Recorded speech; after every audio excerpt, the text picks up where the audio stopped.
evening. Thank you all for joining us this evening. This regular meeting of the Board of Trustees of Socorro ISD is being called to order June 19th, 2018. The time is 6:02. Our Pledge of Allegiance tonight is being led, excuse me, I lost my paper. Where is she? Maybe we should ask her to introduce herself. Sorry. Daniel gave it to me and I lost it. We apologize for I am technical difficulties. Please stand by. Sarah Garcia, who will be a 7th grader at Sunridge Middle School. If you'll all please stand. Go ahead, Sarah. Pledge allegiance to the flag of the United States of America and to the republic for which it stands, one nation, under God, indivisible, liberty and justice for all. Thank you, Sarah. The mic wasn't on. We heard you.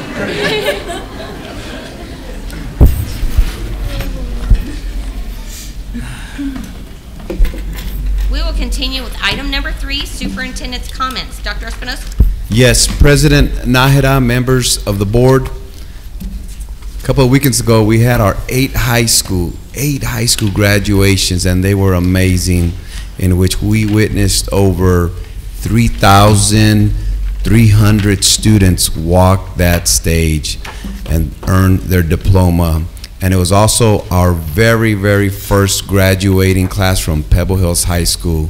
Now, we still have lots of work to do in order to leave no child behind. However, the success that we have earned as a team here in SISD with local, state, but also at national recognition, it speaks volumes to our commitment to educate and treat our students as if they were our own children. So congratulations to Team SISD. That concludes my comments, President Nájera. Thank you, Dr. Espinosa. We will continue with board honors. Mr. Escobar.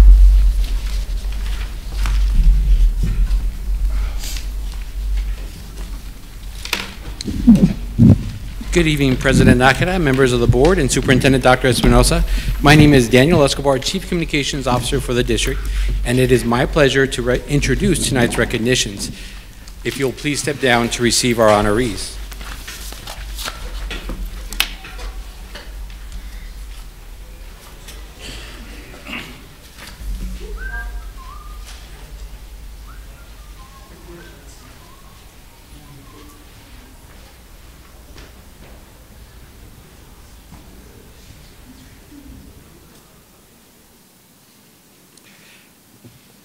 Our first recognition will honor a Socorro High School student who won 3rd place in the 2018 Career and Technical Student Organization state competition for his outstanding electrical construction wiring project. The young electrician showcased his skills and the hands-on practical experience he is receiving in the electrical trades program at his campus. From Socorro High School, congratulations to David Burciaga.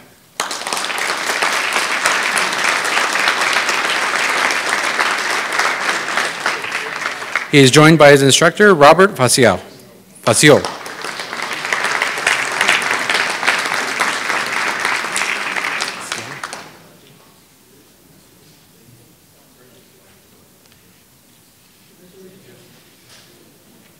Gentlemen, if we can have you back up front for a photo with Dr. Espinosa and our trustees.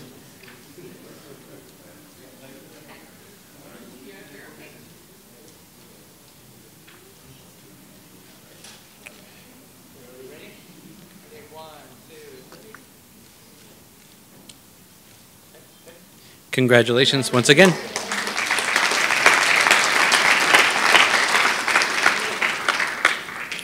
Our second recognition is for a sophomore student at Americas High School whose talent landed her the once-in-a-lifetime opportunity of performing in the 2018 High School Honors Performance Series at the Sydney Opera House in Australia.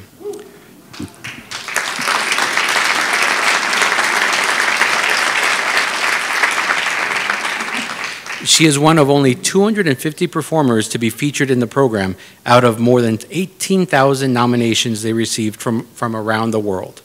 The unique opportunity will allow this top-rated soloist to perform next to some of the most talented musicians in the world. from America's High School. Congratulations to Sienna Newby Sanchez.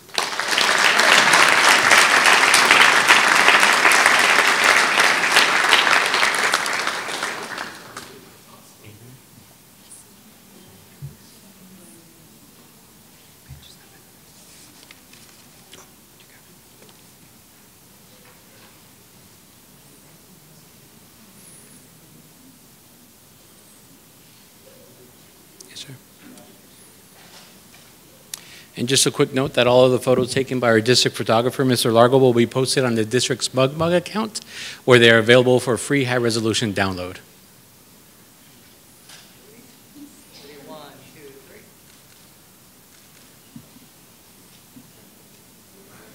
Congratulations once again.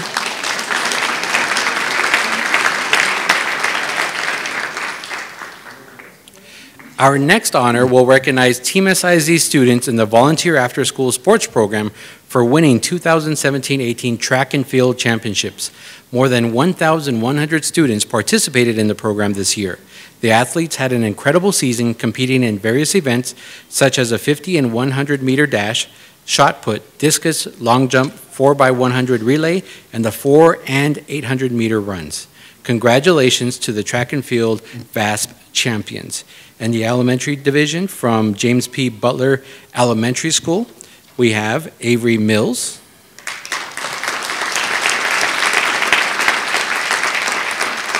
Selma Guerra,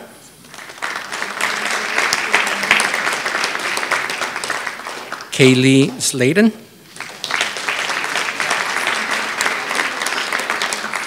Caitlin Martinez, Lee May Maldonado, Marissa Corral, coaches are Rocio Chavez and Marcos Chavez.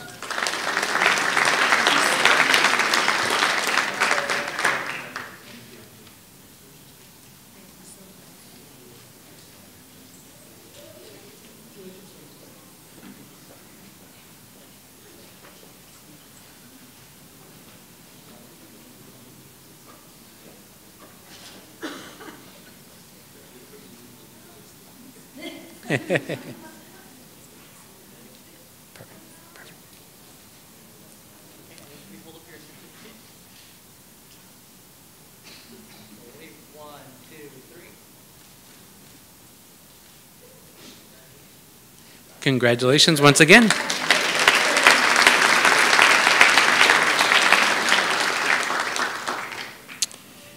The first winner in the middle school division is Montwood Middle School. Representing their team are Alexa Favela,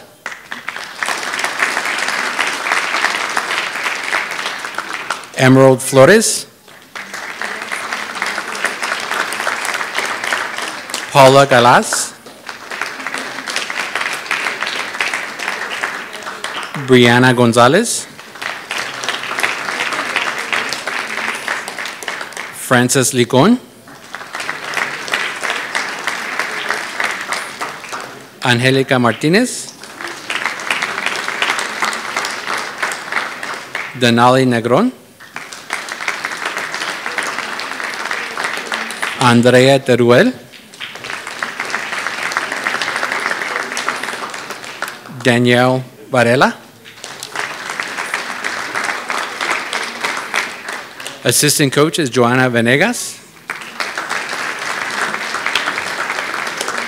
and their head coach is Jasmine Venegas.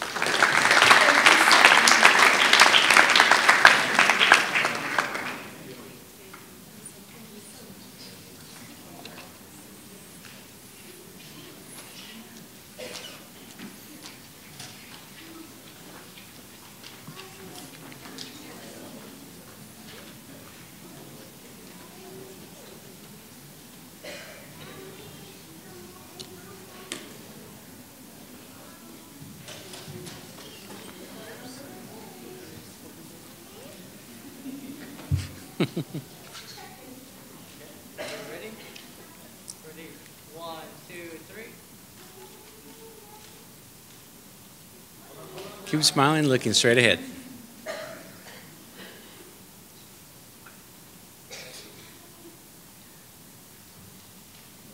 Congratulations once again.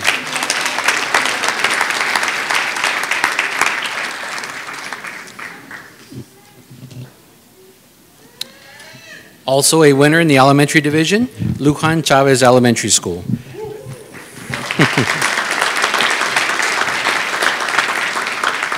And representing their team this evening, we have Liam Bautista.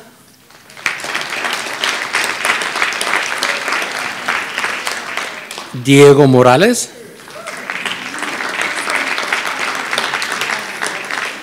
Drake Newton. And he's still running. Jaziel Alvarez.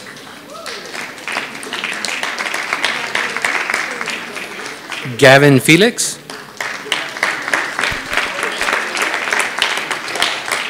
Dominic Hadnot.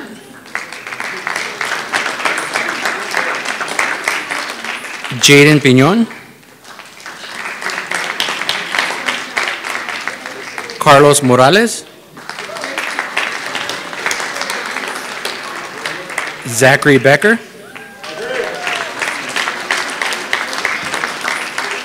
King Buckner.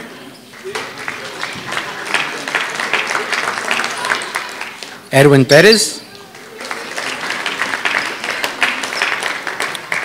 Student coaches, Megan Becker. Melissa Becker. Assistant coach, Lawanda Hadnot. And they're led by head coach, James Hadnot.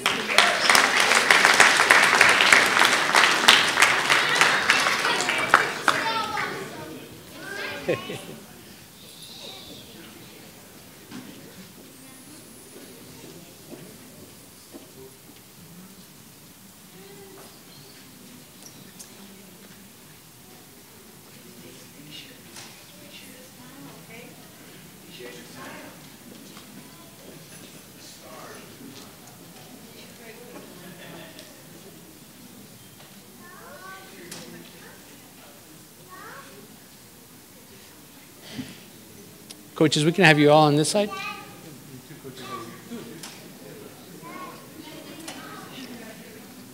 You got it, Davies? Jaziel. Hold it up like that. There you go. All right, just look straight ahead at Mr. Largo right here in the gray shirt. Okay, ready? 1, 2, 3. Keep smiling, keep smiling. Whoa, almost, keep going. I'll get that for you.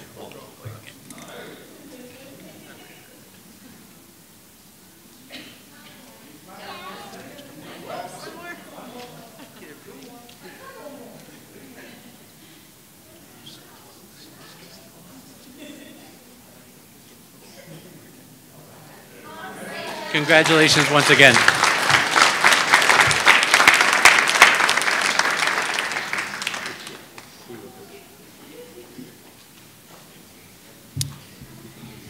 And also champions in the middle school division, Sunridge Middle School.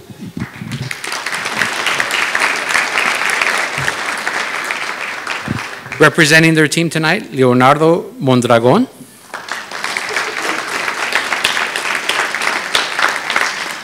Paola Gonzalez. Assistant coach, Melissa Garcia.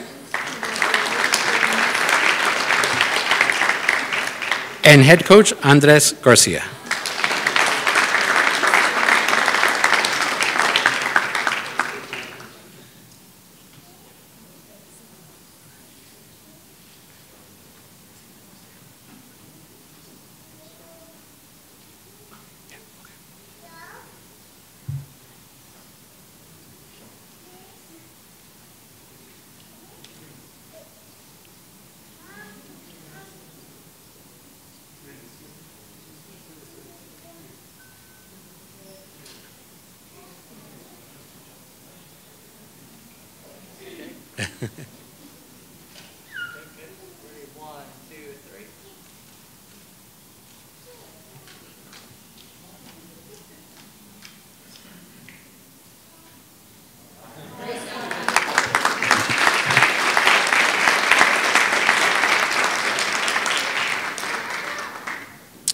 We have one special presentation this evening to recognize a Team SISD teacher for going above and beyond to promote dental health education in the classroom and winning the 2018 My Cool Smiles Classroom Grant.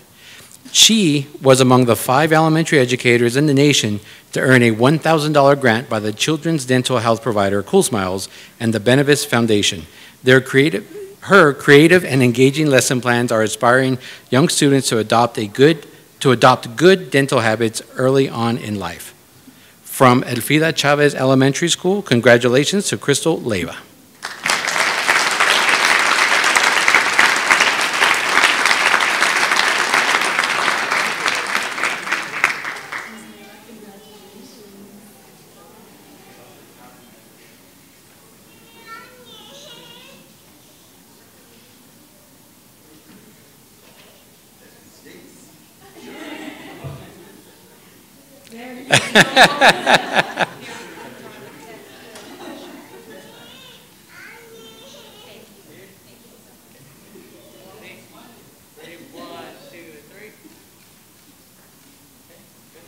Congratulations once again. This concludes our recognitions for this evening. Thank you.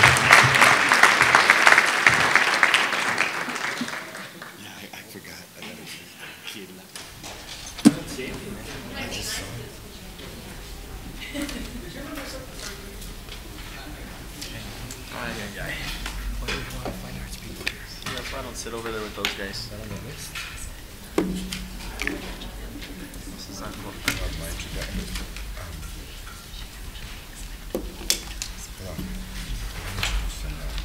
Okay.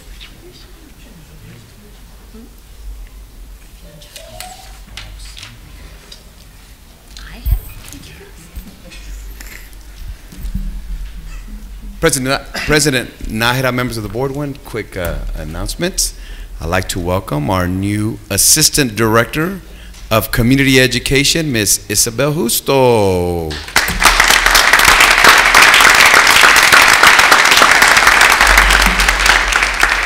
Congratulations, Ms. Justo. You will do a wonderful, wonderful job with your new role. Congratulations. Okay, we will move on with item number 6, open forum. We greatly appreciate those individuals who have requested to speak to the board during open forum or in regard to a specific agenda item. We are bound by certain time constraints in order to cover all the items on the agenda and therefore must limit presentations to 5 minutes. Please respect the rights of others in your presentation. By law, the board cannot take action upon or discuss any item which is not posted on tonight's agenda, but we will give all presentations our serious consideration. Thank you. Now let's proceed to open forum. We have one speaker, Michelle Wernicke. Good evening, everyone. Thank you so much for having us. We're here representing Fort Bliss MWR Marketing and Special Events team to present the Best of Bliss trophy to the Socorro Power Band for their participation in our very first ever Armed Forces Day Parade. We are extremely appreciative of them taking a chance with us on the very first Fort Bliss Parade, and they were there initially starting out with 300 children and ended up marching with over 500 children in our first parade. So we were very, very appreciative of that and happy to have them there. They made the parade. We'd just like to present them with the highest honor from our parade, Best of Bliss. Thank you so much.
That's what it is. That's what we'll go with.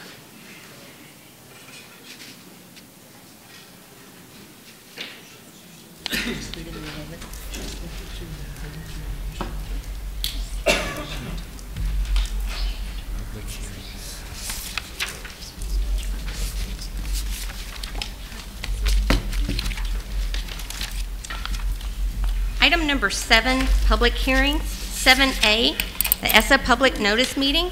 Dr. Adam Starkey.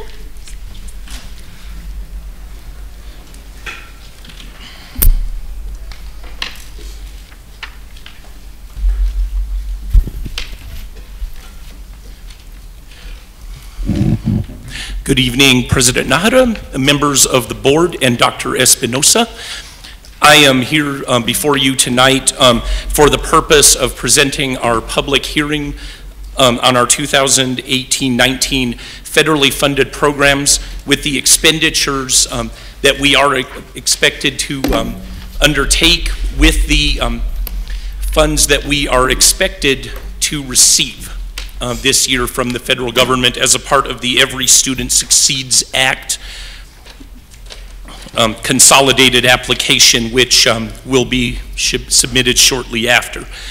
We had one small change where we took a couple slides out in the beginning, so the slide that starts with Every Student Succeeds Act will be where we will begin for this hearing, ladies and gentlemen. The Every Student Succeeds Act is the known as ESSA, and that has replaced the one that was popularly known as No Child Left Behind, which was Nickelby. And that one was around for many years until President Obama signed this version of the Elementary and Secondary Education Act into law in 2015. A lot of it, some of it has changed, but one of the things that has not changed with this law is that it continues to focus on narrowing achievement gaps for our students who have economic disadvantages. That is the main, that has always been the main goal since its inception in 1965. And right now, if you see here on the next slide, these are the amounts that we are expected to receive in our different title funds for the 18-19 school year. We have a total there that we will be getting of $15,304,125. Title I is $12,047,950. That is the bulk of it, and that is an increase of about $1.5 million from last year's award when we had the first allocation. And for Title I Part A, I have some graphs on the different titles and where the money goes in a nutshell. Title I Part A, 70% of that money goes to, we send that out to the schools in a per pupil amount that's based on the economically disadvantaged population in each campus, in keeping with the need for that supplemental instruction and the intent of this law, the fund, and what governs this funding. And then the rest of that to include a fixed rate of 6.046% indirect cost, which was the same last year, will not change for this year. 30% we reserve at the campus, at the district level, I'm sorry, to include that and other initiatives which we get down to the campus but administer from district level. And these, I'm just going to stop right here for a second. This is an example of our per pupil allotment for the bulk of the functions. And then the last one is parent involvement, which is separate there at function 61. This is what we anticipate, what my Title I accountant and I did, as a part of anticipating what our campuses will receive as of June 1st, which was the last day of school, and we will see where we go as the school year begins. I won't go through each one, but you have your high schools right here, and then we got your middle schools right here. We have our K-8 schools there, and then the last couple, that's an elementary page there, and that's another elementary page there. And so that takes into account the economically disadvantaged population at each campus, ensuring that it is divided evenly as such based on that. And So we move on to Title I Part C, which is our migrant education program federal grant award, and that is specifically meant, just like it sounds, to help our students who are coded as being in families that work in a migratory nature, you know, to earn their incomes. And that is to help them be able to bridge their gap and be able to overcome their challenges of being mobile and of perhaps having language barriers, having different types of the challenges that we see with a migratory lifestyle. And we want to, this funding is meant to be used to help them to achieve just as others who do not have a migratory lifestyle and have more like live in the same house all the time, don't have to move. Okay, most of that we try to get down to the schools. We do have our clerk who does our recruiting and our NGS system. We have temporary instructional aides, and there is some extra duty set aside, and that is specifically for the migrant population. And those get down to the campus level in one way or the other. A few things that relate to students who are migratory that we administer at the district level and ensure on case-by-case basis that we get kids taken care of, sometimes as whole group in community outreach activities and family engagement activities as well.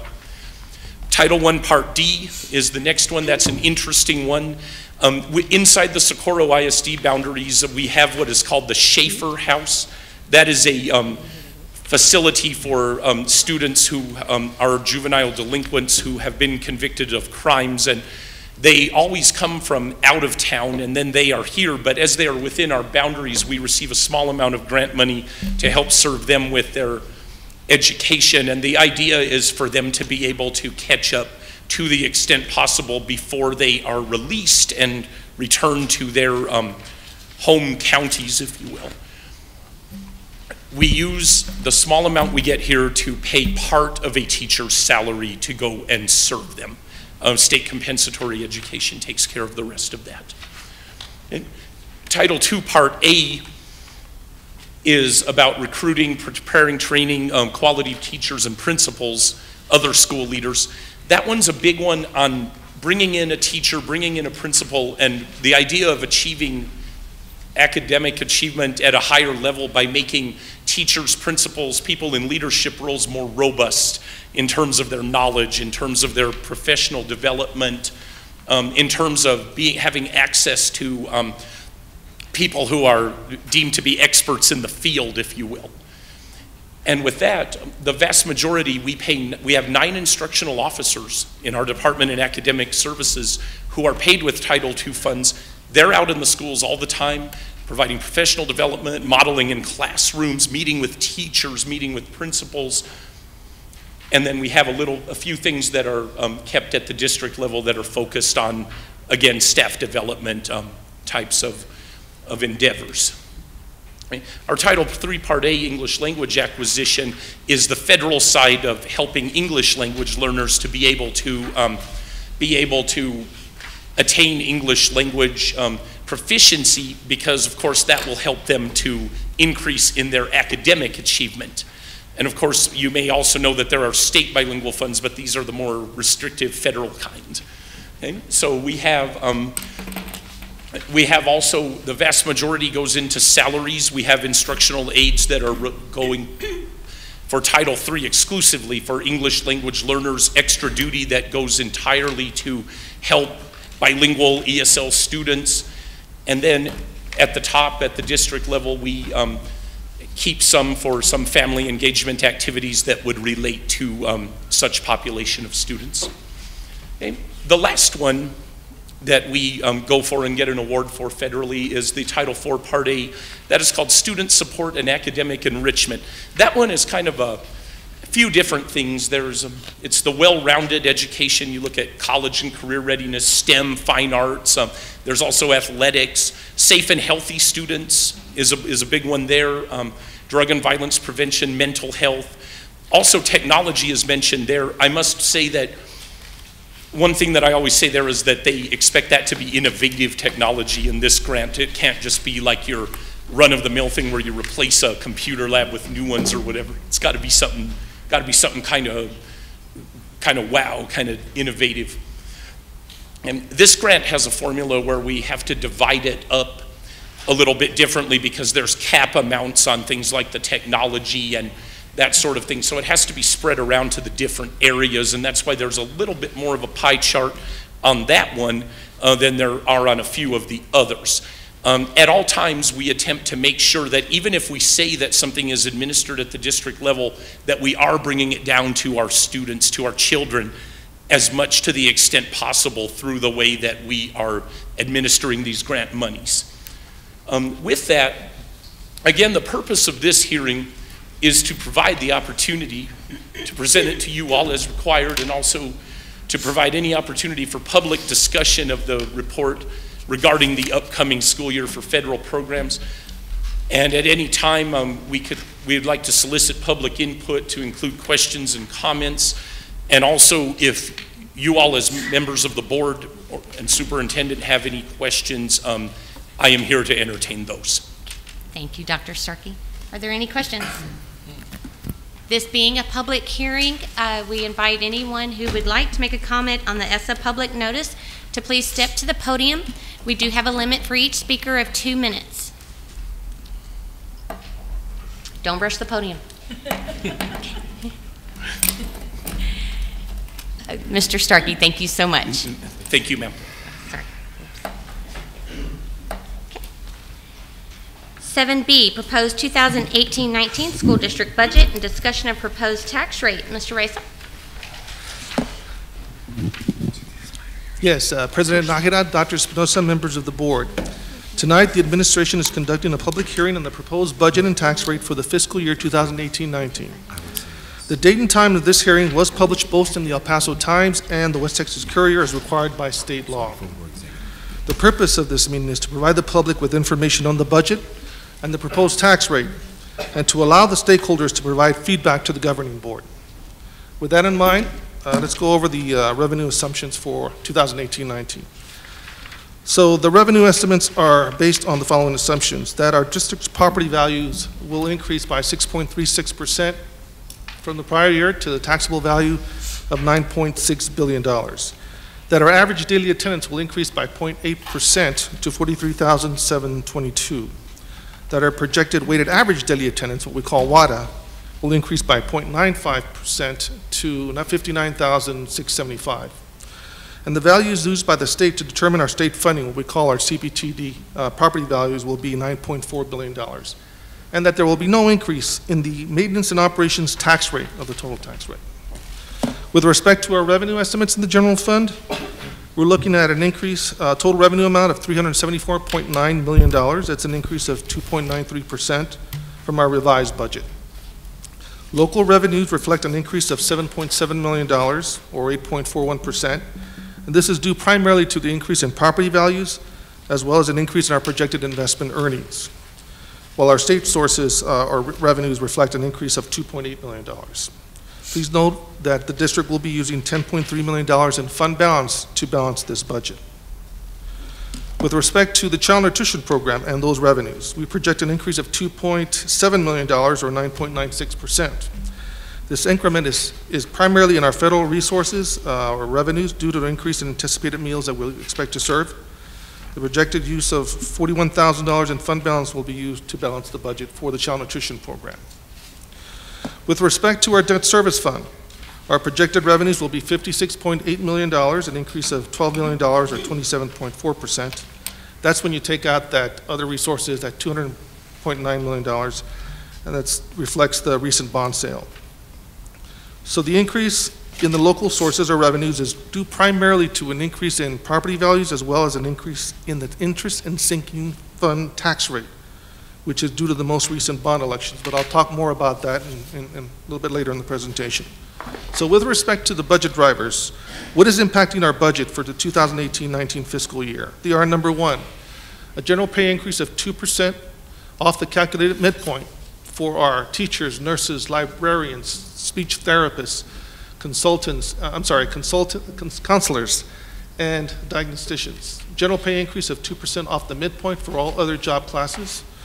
Additional instructional positions due to what we project in growth at the campuses. Additional instructional positions for the special education program. an adjustment to staffing guide EEB with respect to counselors at the high schools. And by that, what we've done is we've adjusted our EEB so that we wouldn't decrease the number of counselors. So we adjusted it so we could have and keep those counselors. Instructional assistance at the pre-K program to the tune of about $600,000. Additional funds to pay for high school testing. The salaries for the new Sergeant Jose F. Carrasco Elementary School, as well as additional utilities because of that campus, an additional allotment for the facilities department due to growth with respect to campuses, and a budget adjustment for the reclassification of specific positions. Now, we have an amount in our budget. However, once we determine what those reclassifications are, if it's higher than what we budgeted, then we'll adjust our budget to make sure that we incorporate all those reclassifications that were approved. So I want to make sure that's clear. Now, this is the proposed budget and how the board will be adopting the budget. You'll adopt it by fund and function, and as you see that our general fund has an amount of $385 million. Our child nutrition program, our food service, is $30 million. Our debt service is $56.8 million for a total budget of $472,266,830. So this is what you'll be adopted later on in the board board meeting. So as a reminder to the public and to explain the proposed tax increase, the voters of the Socorro Independent School District approved a $448.5 million bond election in November by over 60% of the vote.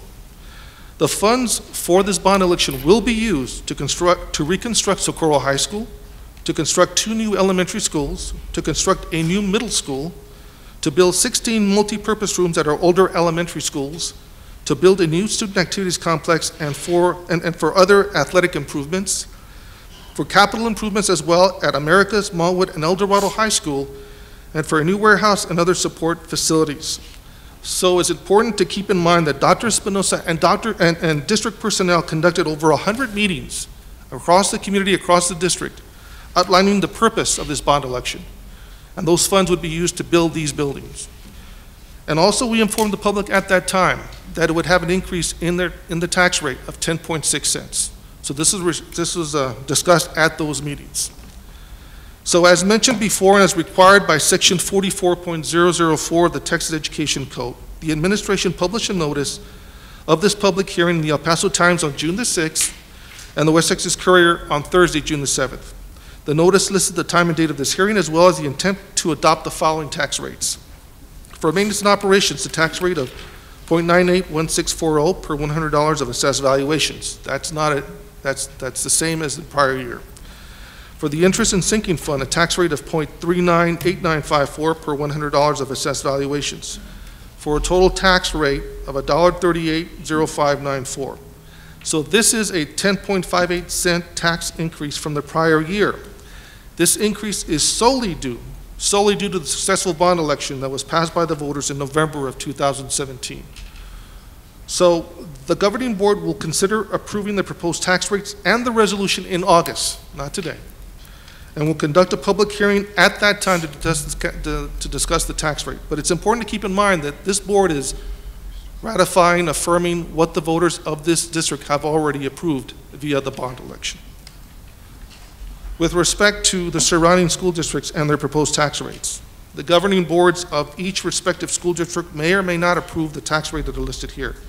But as you can see, Socorro ISD is in the middle of the pack with respect to the overall tax rate. But as you can see, we are the lowest with respect to the maintenance and operation tax rate at 98 cents. So, as published in the El Paso Times, presented as a tax impact on the average resident for the Socorro Independent School District. Now, for the first time in 7 years, I'm going to repeat that, for the first time in 7 years, the overall total tax rate of this district is going to increase. And the reason for that is very simply because of the bond election that was approved by the voters of the Socorro Independent School District. Now, this increase was published, and you'll see that it has a tax impact on our average homeowners of $218.59. And that's the result of an appreciation in property values as well as a tax increase. Now, note that these figures are using preliminary values, so the certified values that we receive in July might have a slight lower tax impact. Finally, also listed is the district's rollback rate, which is the highest rate that the board can approve without having a tax ratification election. Now, this is the presentation with respect to the public for the budget as well as the proposed tax rate. I'm here to answer any questions that the governing board might have with respect to the information presented. Are there any questions? Not at this time. Not at this time. This being a public hearing, we invite anyone who would like to speak on the school district budget to step to the podium. You do have a 2-minute limit.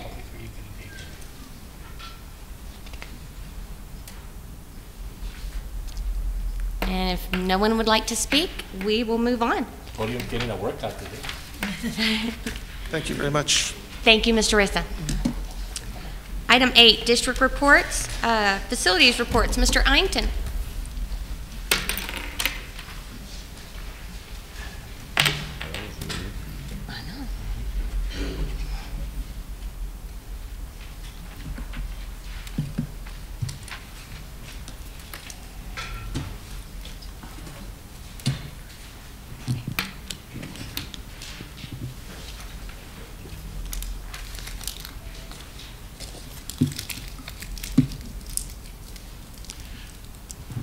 It's a roof, Mr. Inkton.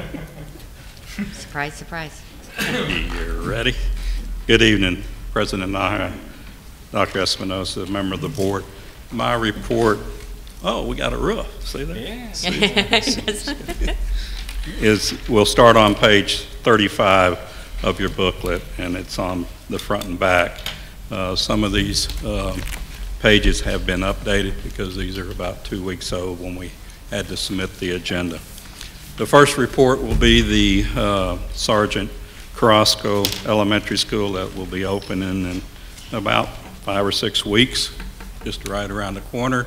What you're looking at in this cover page of the report is the classroom area that will be a part of the section that will be opening in the phase 1 for the first portion of the school.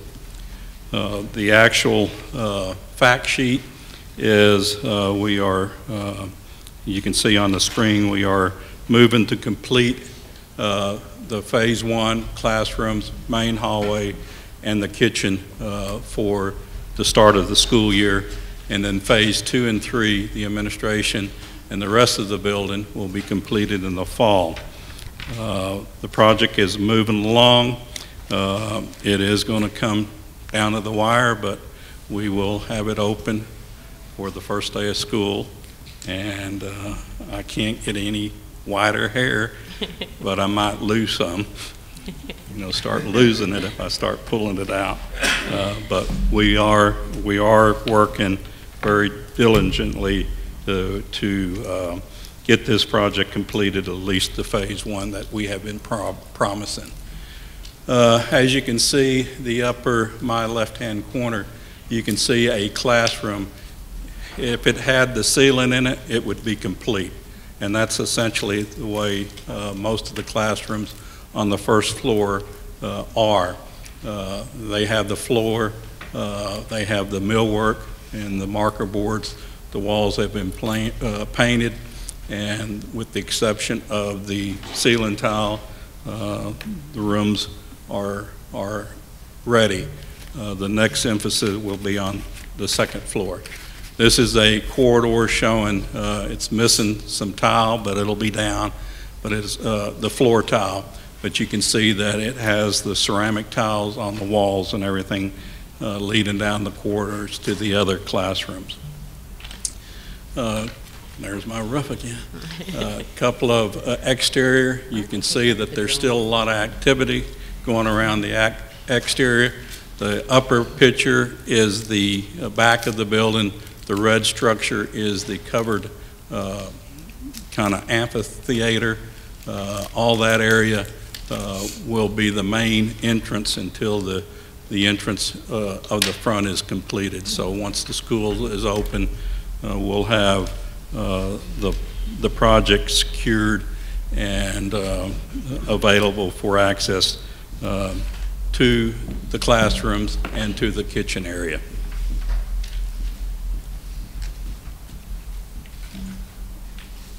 There's an overall picture.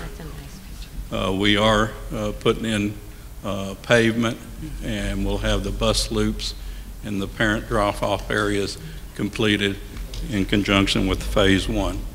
At this time, I think the next time I push the button, there's going to be a little 4-minute video, if you would bear with me. And this video was presented back on May the 25th when we had a community meeting.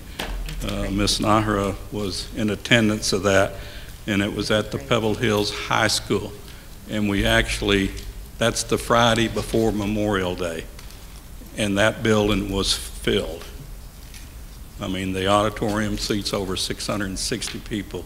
It was full of parents interested with their kids that will be going to this school.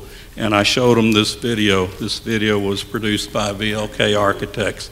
And we'll start it. This is kind of the aerial, and I'll let it kind of play itself, and I'll point out a few things. That's Pebble Hills High School, as you can see. These show the two drop-off area. There's one on that side and then one on the opposite sides.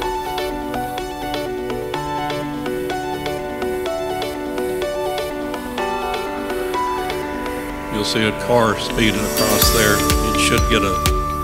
It would be speeding in the traffic zone. But you can see that there is student play area, local vegetation. We used the site, and there goes some vehicle across the front of the school.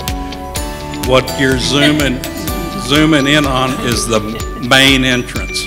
That would be the entrance that'll be ultimately the main entrance. And you'll see Mr. Sepulveda walking across right there.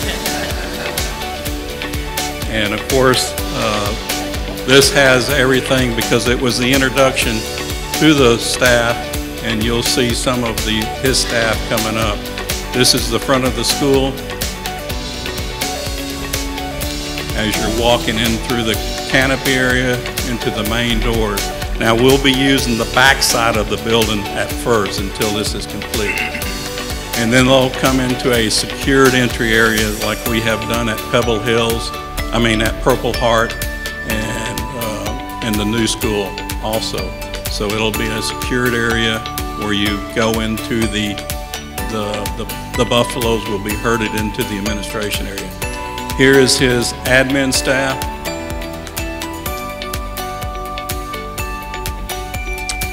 And from here we're going to go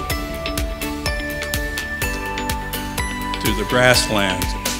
Each of the wings are named after the west, named after where the buffaloes roamed and everything. This is a visualization of what the hub space is going to look like. It's going to have digital ready devices. It's going to have individual workspaces, and you can see some glass windows in the back. Those are classrooms that will open up into the area. From this grasslands, we're going to go into an actual classroom, and you can see how the classrooms will be set up with flexible and modular furniture, and then there will be a variety of writing spaces along with the digital projectors and everything in every classroom. 21st century learning.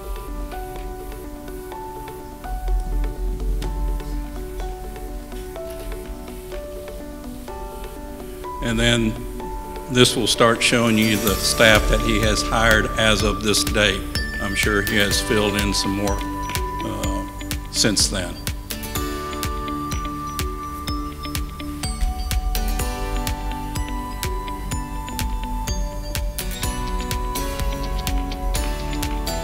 Another picture of the classroom.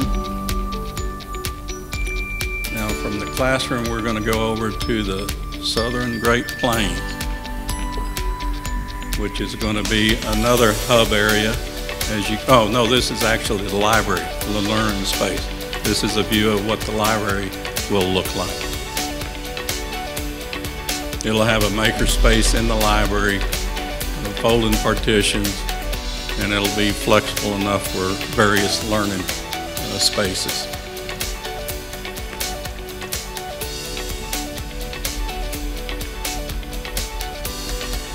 southern Great Plains to the northern Great Plains. This is where the multi-purpose room is, and this is the stage area. It'll have a multi-purpose or a music room or a room on the back side of it like we've done in other schools. And then the northern Great Plains again is the actual cafeteria. And you can see where the serving lines, the point of entries, point of sales are along the back wall.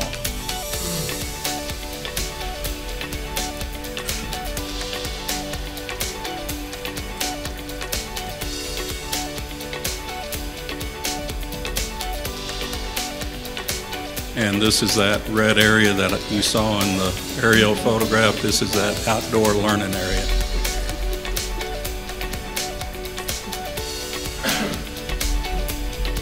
The grass needs to be mowed. Yeah. You didn't buy any lawnmowers.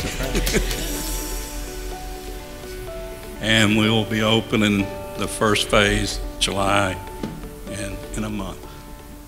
So that's the report on that. Is there any questions before I go through the other? Any questions? Go ahead, Mr. Arrington. Okay. Socorro High School. On the next page is Socorro High School. This project is moving along. We have scheduled 2 days next month, July the 10th and the 11th, for department reviews of the program. We've had reviews last month. We are working on refining the scope, and we are going to have 2 more days to work on the scope and refine that. Our intention or our schedule is in the August meeting, at the facility committee meeting, we will present the schematic design and the program to the facility committee, and then bring a presentation to the board at that time for the August meeting. Elementary number 30 is a prototypical design, which you basically saw on Carrasco School. We had a pre-proposal or pre-bid conference on June the 6th. There were 16 different firms and individuals attended that conference, and 6 of those were general contractors. We will receive bids on that project. It's a competitive sealed proposal. We will receive those tomorrow afternoon, and we will then evaluate them on Thursday, and then at the special board meeting a week from tonight, we'll make the recommendation to the board on that project.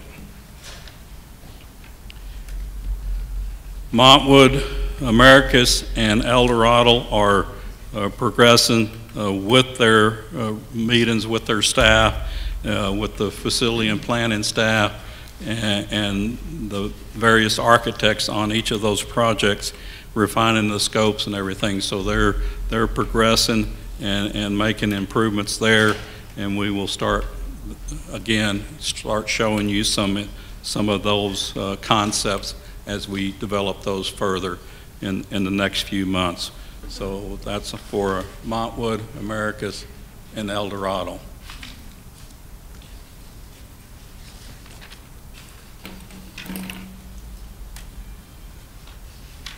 Multi-purpose facilities, we met with the architect, had a initial meeting with the architect, discussed the schedule, which is in there in your book. We basically developed some preliminary designs on that. They are refining those during the intersession. We would hope to start meeting with the 16 campuses to determine the locations of each of these facilities at these 16 campuses. I just received some information that we have, the architects have presented me just this evening some additional concepts and designs of the layout. So now we've got, I need to look at those designs, we need to look at them, and then we need to start placing these at each of the campuses. So hopefully we can start doing that this summer with those principals. The support service technology project, which is the addition to this building. We met with the architects on that project, and we have scheduled a charrette, similar to what we did with at Socorro High School, for July the 12th to start meeting with Mr. Reyna and his staff to determine the scope and develop that a little bit further and come up with some concepts and layouts. So that project is progressing. For some reason I missed, was the SAC on there? The SAC, you passed it. Did I pass it? Yes, sir. It's just before the very, there you go. There it is, okay, I missed it. Okay, the SAC, we are also working with land acquisition, which is ongoing. We have contracted with a engineering company to do a assessment, a site assessment, which is required on the proposed acreage that we are purchasing, and we're also contracted with them to poke a few holes in to see if there's anything that might be under the surface that we can't see. We will start closing on property probably in the next few weeks on that, and there's a series of properties that we will have closed, we'll need to close on, and I'll keep you on up to breast on that. But that project is moving. Once we get all the projects purchased, we can get a survey, and then we can turn that over to the architect, and then they can start developing some concepts. And the last project, I think, is, that's it, the middle school, which is, we're still working on land on that. That's my report. Are there any questions? Ms. Nájera. Mr. Ayub? Mr. Arrington, just to clarify, see if I heard correctly, on the Jose Carrasco Elementary School, is that going to be done when we start school, or are we still going to be doing construction when the kids are arriving? No, there's still going to be construction going on. In the phase one, it's always been phased, and there was, I've shown y'all before a floor plan that basically shows the classroom area, the main corridor, and the kitchen, or kitchen cafeteria to be phase one. When do you think we'll be finished then? Let me back up. How many phases do we have? 3. 3. When will we be done? November. With all 3 phases? With all 3 phases. Thank you. Okay. Mr. Gonzalez? Yeah, Ms. Nájera, it's not necessarily a question, but I want to congratulate Mr. Arrington and his team for the great professionalism they showed all year long, from the schools that have put on place, making sure that all the schools are serviceable, to the flawless graduation that we had, to the meals that every year we serve. I thank you, and please give my regards to your team. Thank you, sir. It is truly a team effort, and I will let my team know. Thank you. Okay. Any other questions? No? Thank you, Mr. Arrington. Thank you. Item 9, consent agenda. Are there any items to be pulled? Yes, ma'am. Yes, ma'am. You want to go? Yeah, please. F2, F3, F8, F9, F12, 14. and F14. Ditto. And 14? You said 14? Yes, ma'am. Are there any additional items to be pulled? I hope not. Is there anything left? Motion to approve consent agenda except for items as noted.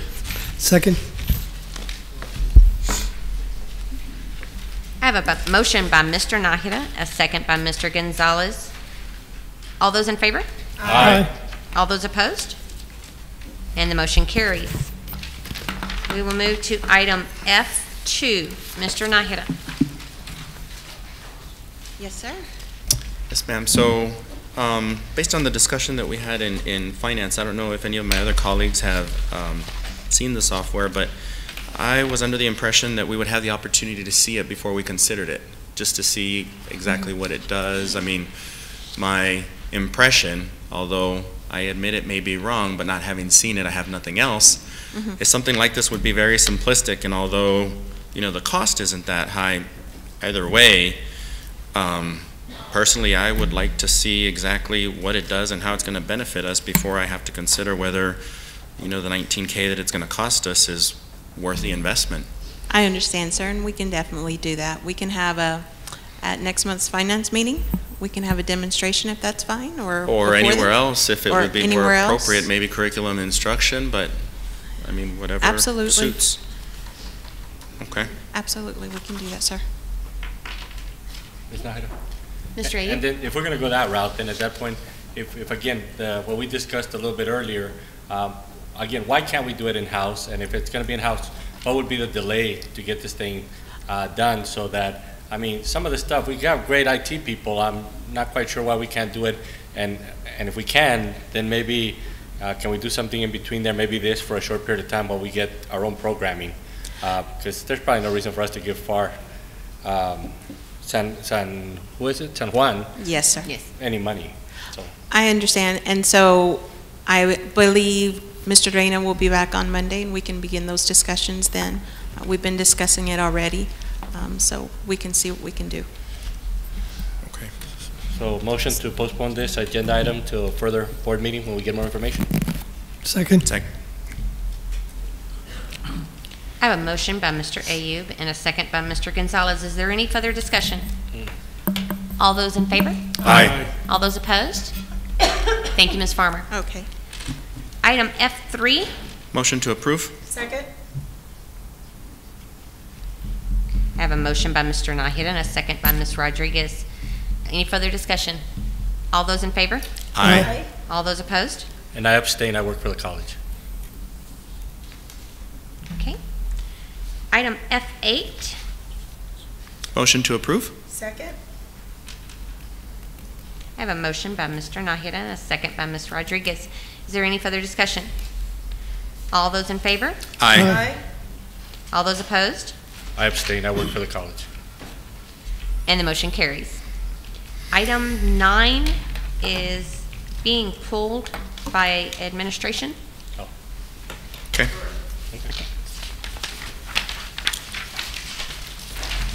So item F12. Motion to approve? Second.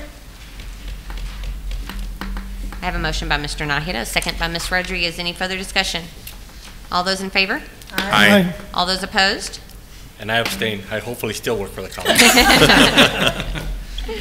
And the motion carries. Item 14. Mr. Nájera? Ms. Farmer again. Yes, So, sir. Ms. Farmer, I'm just, you know, I know what we're trying to do here, but when I review the contract, it doesn't seem to coincide with what we're doing. So, or what we want to do.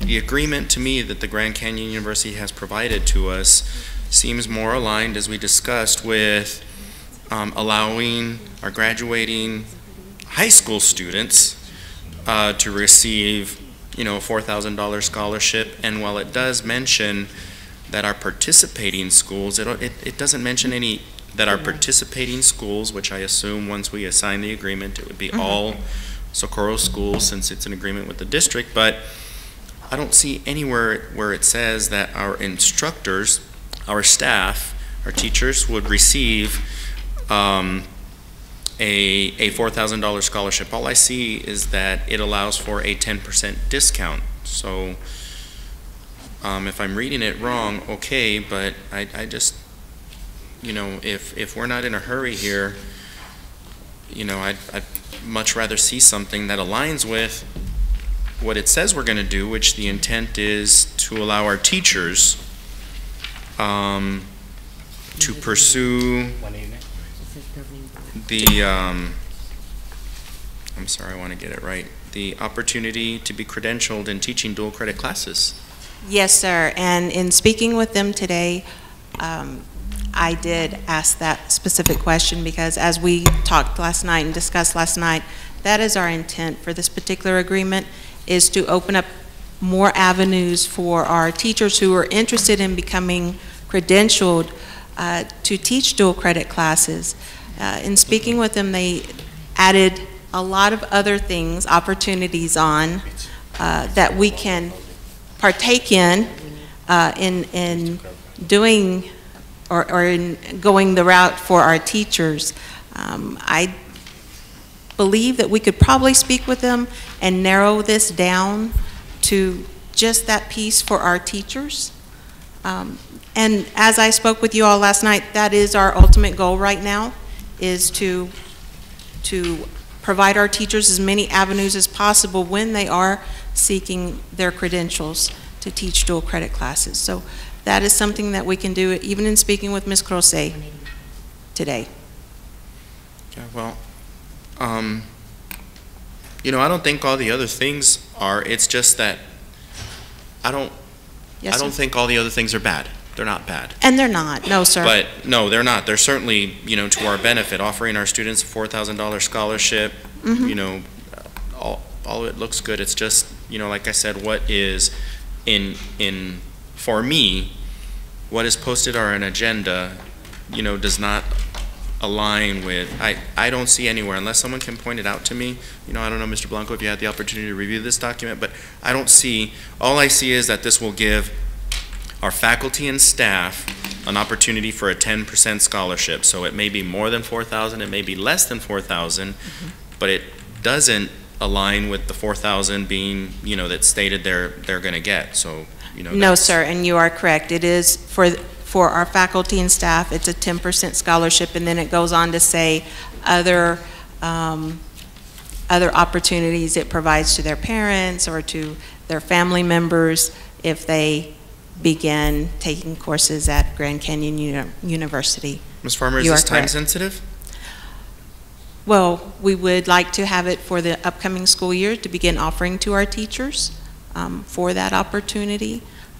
I understand this is June, so we could possibly work with them and bring it back. We have a few more board meetings in July, so. I would be more comfortable with that, so I guess motion to Postpone? Yeah, to postpone and bring it back at the next board meeting, whether that be special or regular?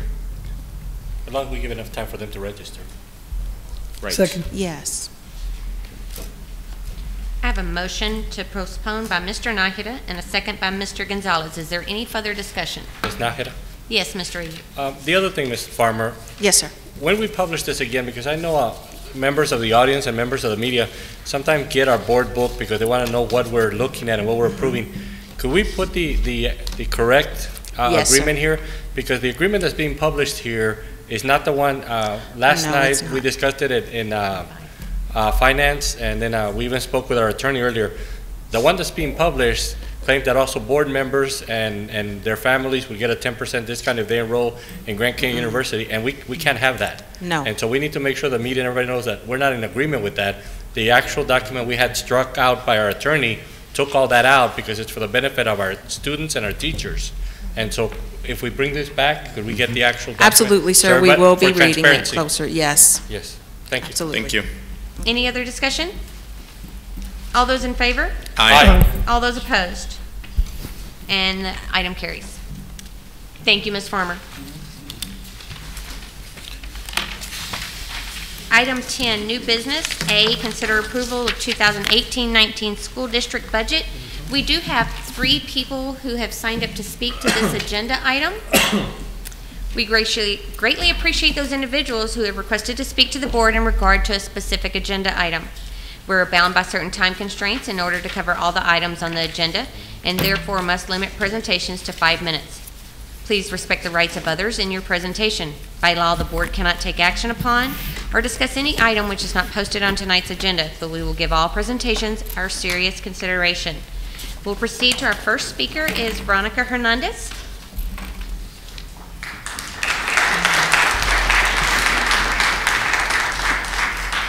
Thank you. Good evening, President Nájera, Dr. Espinosa, and members of the board. I am Veronica Hernandez, President of the Socorro American Federation of Teachers. I am here tonight to ask once more for your reconsideration of a meaningful raise and retention stipend for all SISD employees. We contend and are confident that our district can afford our employees to offer our employees a 3% across the board salary increase for all employees, inclusive of a step for teachers and counselors, plus a one-time $1,500 retention stipend across the board. The key here is that the district is still behind in offering a competitive pay scale for teachers and school employees. So when a financial analysis shows that a higher raise is affordable and feasible, the district needs to meet that target and keep pace with the rising cost of living. According to board policy, BED legal, FNG legal, GF legal, DGBA legal, employees have the right to petition school board on work-related matters. This right is also guaranteed by the U.S. Constitution. After 250 employees emailed letters to you all to reconsider the raise, the link was suddenly blocked. Therefore, we had to resort to paper method. With me today, I have over 1,500 letters from our employees asking you to value them and show them that their work matters. We urge you to please reconsider before adopting the budget tonight, value our SISD employees for what they're worth, and give them a decent pay raise. Thank you. The letter's available for you on the budget.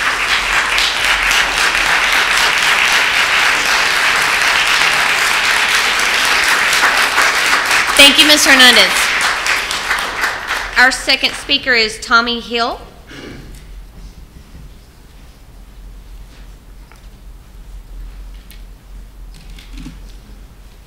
How you guys doing? We know that there is some competition, but you know what? We can't run and hide under our desk. Every time there's a little bit of competition, do you see that school out there? That school is going to be filled up faster than you can shake a stick at it. It's going to just go out there. We have people out there been waiting for Socorro to step up to the plate, give them a place to put their students. They got a place. Next year, they will have another place. Those schools will be filled. You guys will reap the benefits. The taxes, you're going to reap the benefits of all those houses coming up. There is plenty of money to adopt that 3% and $1,500 first-time raise.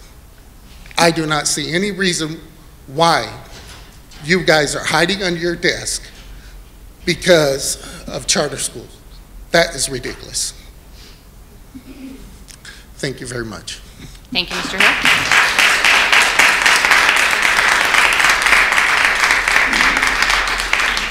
And our third speaker is Georgina Pettis.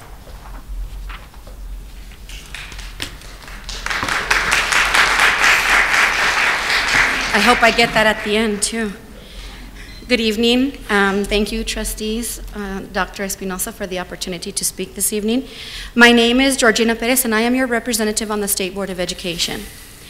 I'm here taking this opportunity to speak to you because I'm very troubled by the state of education across Texas, particularly in my district, specifically as it pertains to funding. Socorro ISD students lead the state in test scores in many, if not most, of your campuses.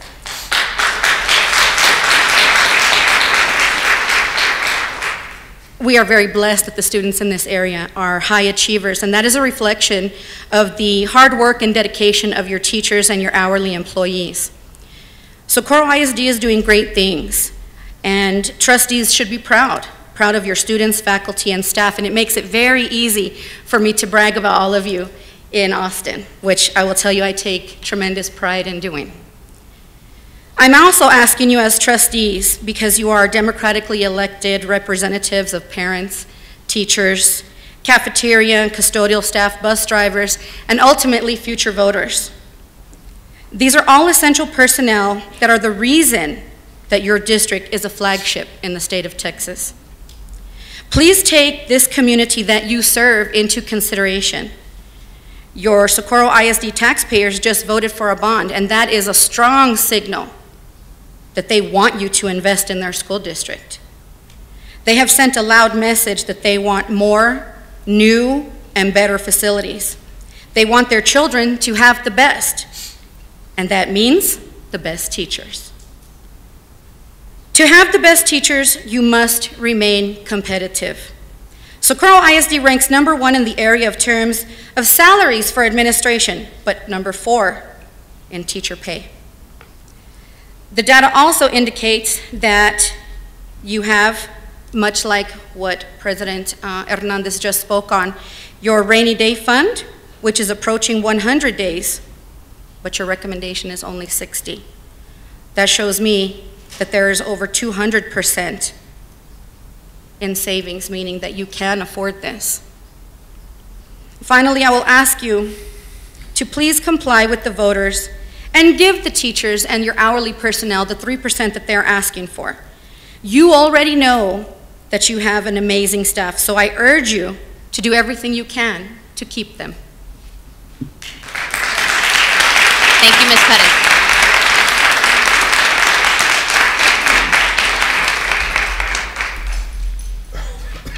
Mr. Reza. Mr. Reza.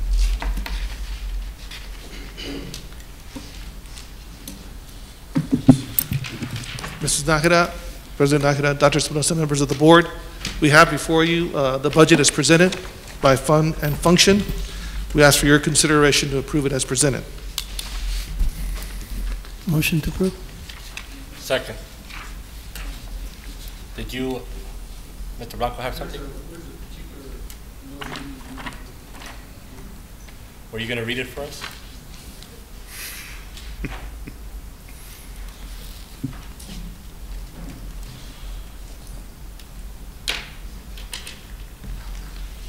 So the administration is requesting approval of the budgets for the general fund, child nutrition program, and the debt service fund. The motion should include those 3 items. Second. Motion to approve. You got approved. Motion to approve. Second. I have a motion by Mr. Gonzalez and a second by Mr. Ayub. Is there any further discussion?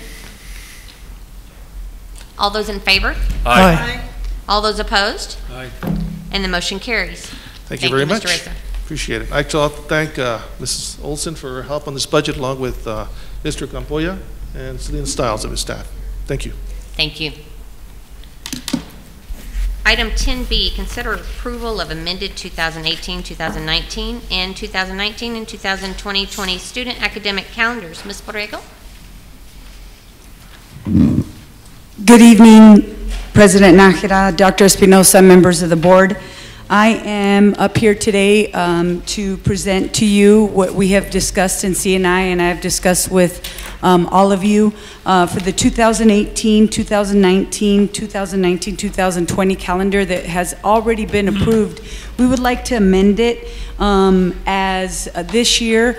Mr. Iington came to us a couple of weeks ago talking about the 7 graduations. The rotation that we have with UTEP, it is a rotation for graduations are back to Friday, Saturday, and both of those for the next 2 years are Friday, Saturday. And by doing that, because now we have 7 graduations, as you know, we sat through 7 of them just recently, we are asking that we amend the calendar and we change it where at the very last, on the 2018 to 2019 calendar, the last day of school for students would be May the 30th. And so traditionally we go all day on Thursday and then that half day on Friday. It would still be a work day on that Friday for teachers, but actually this is going to make the teachers very happy as well because Friday's a work day. They have to work their contracted days, but now they will have the option to work a half day on Saturday where they don't have to work a full day. Depending if their child is graduating, we're going to work on accommodating them as well. So we would like to amend the calendar where the students finish on that Thursday evening instead of that Thursday, instead of on a full day, instead of going that half day on Friday. Since TA changed, we no longer go by days in school, we go by minutes in school. We would lose about 250 minutes of instruction, but we are way above the state as far as meeting the needs of our kiddos. And that's why, of course, we are number one. Socorro ISD is number one in everything that we do because we do a great job at working with our kiddos. So I would like to recommend that the administration consider the approval of this item as presented. Make a motion to approve. Second. I have a motion by Mr. Guerra and a second by Ms. Rodriguez. Any further discussion? All those in favor? Aye. All those opposed? And the motion carries. Thank you, Ms. Borrego. Thank you. Have a nice evening. Item 10C, consider approval of community eligibility provision for 5 additional schools. Mr. Iington?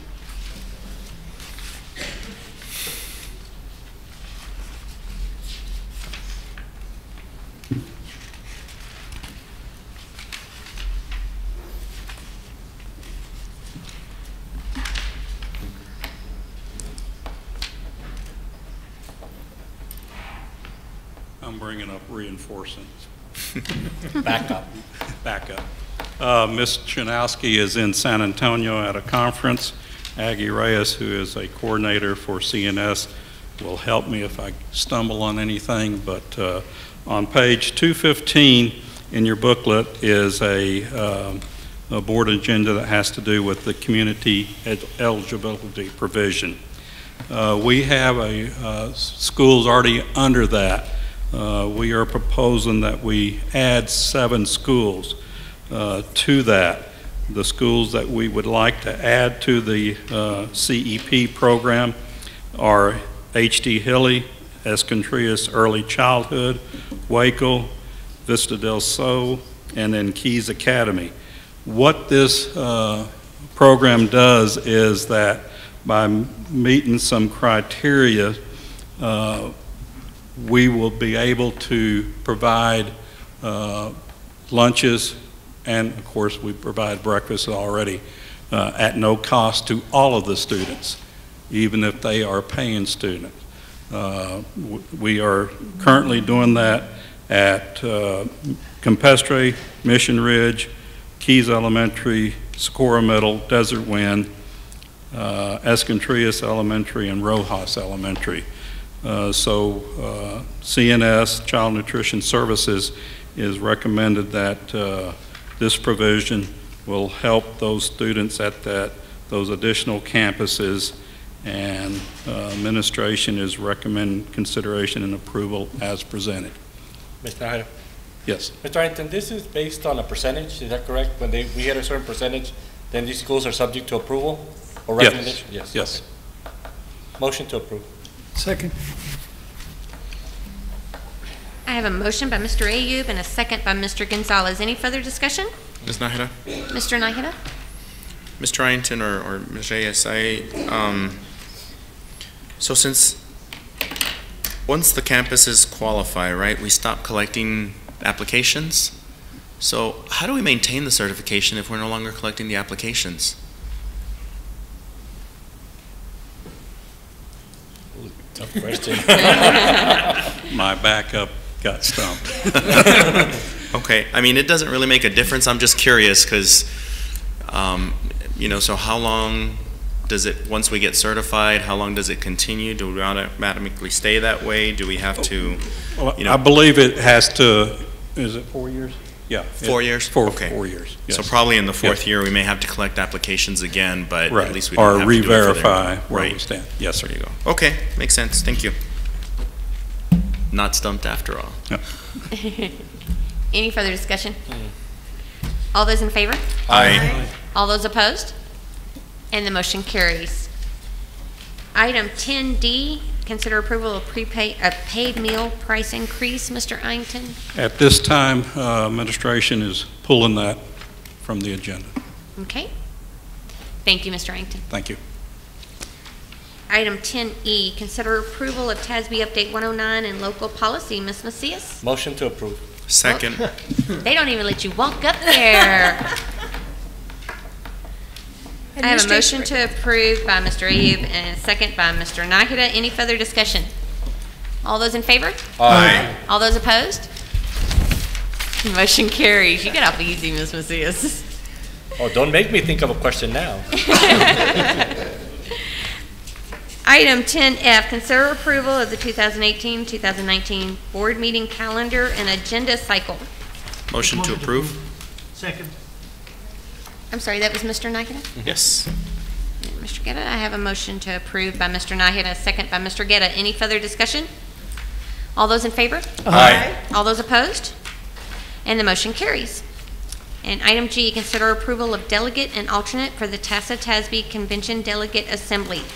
I nominate Ms. Cindy Nájera Second. as delegate and Ms. Angelica Rodriguez as alternate. Second.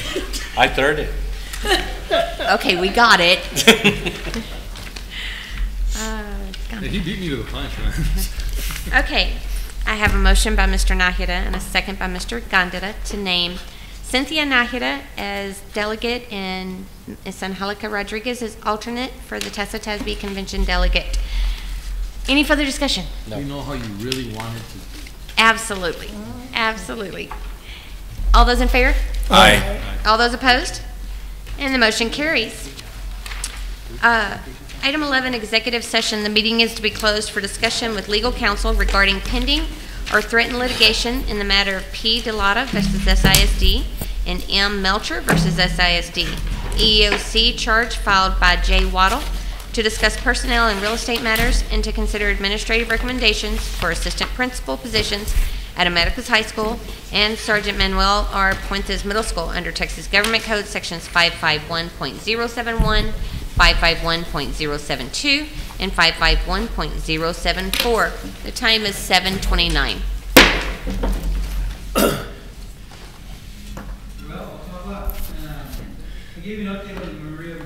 Lawsuit. At this point, we're not asking for any action to be taken. We'll have a mediation in the case, and we'll bring it back to the board at that time. Okay. Item B, discussion and possible action regarding EEOC charge filed by Jay Waddle. Mr. Blanco? Thank you. I gave you a summary of Mr. Waddle's request following an EEOC mediation. It's my understanding that the board does not have any appetite to deal with Mr.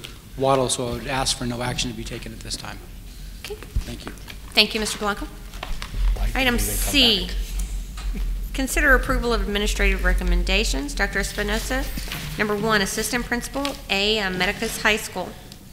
Yes, President Nájera and members of the board, at this time, administration recommends Ms. Raquel Alva to assume all the roles and the responsibilities as assistant principal at Americas High School. Motion to approve. Second.